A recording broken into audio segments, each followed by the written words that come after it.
మీకు ఎలాంటి ఇంపాక్ట్ ఉందమ్మా? ఇద్దరు కలిసి వస్తున్నారు కదా, చంద్రబాబు పవన్ కళ్యాణ్, దాని మీద ఏమైనా మీకు ప్రభావం చూపబోతుందా మీకు?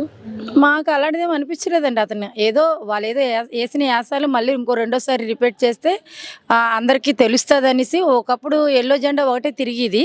పసుపు జెండా పట్టుకొని తిరిగేవారు చంద్రబాబు నాయుడు గారు.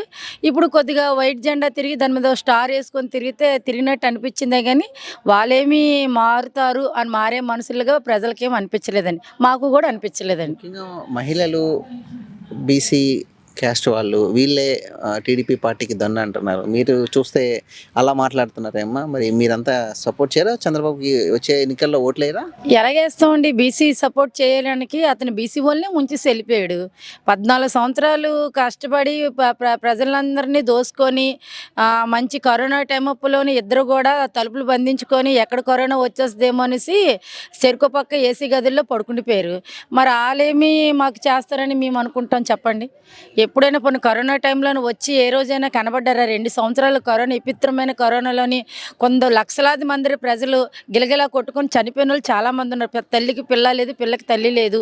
అలాగే ఎంతోమంది ఎక్కడో అక్కడ చనిపోతున్నారు. ఎవరు చనిపోయారు, ఎక్కడ చనిపోయారు అన్నప్పుడు కూడా మరి వీళ్ళిద్దరు ఎక్కడ కనిపించలేదు కదండి. వాళ్ళు ఎక్కడ చనిపోతారండి? వాళ్ళ ప్రాణభయంతో రేపు వచ్చిన 2024లో ఓట్లు ఎక్కడ పోతాయో, లేకపోతే నాకు సీట్ ఎక్కడ రాదో, నేను బయటకు వెళ్తే నాకెక్కడ కరోనా వచ్చేస్తుందని వాళ్ళ ఇళ్ళల్లో పడుకుండిపోయారండి. వాళ్ళని చూసి మేమెందుకండి ఆలోచించాలి?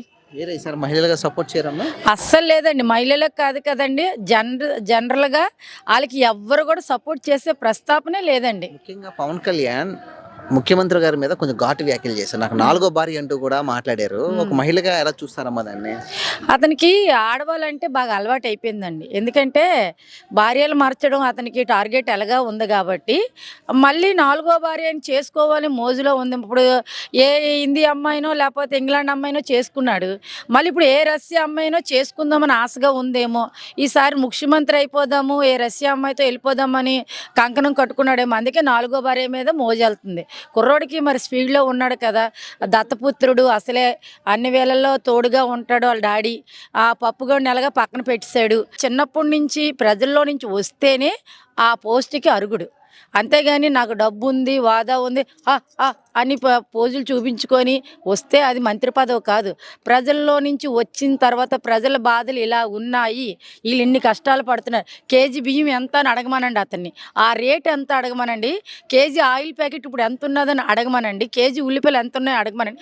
అప్పుడు సంసార జీవితం అతనికి తెలిసింది అని, అమ్మో ఇంత బాధ్యతలు పెట్టి పార్టీని నడపాలి అని తెలిస్తేనే వాళ్ళు మాట్లాడగలరు. అంతేగాని అనుకోకుండా వచ్చేసాను, నేను పార్టీలో చేరిపోయాను, ఒక 5 సంవత్సరాల కిందట ఓడిపోయినా నేను ప్రజల్లో తిరిగిపోతే మళ్ళీ నన్ను గెలిపించేస్తారు అని నమ్ముకోవడం వేస్ట్.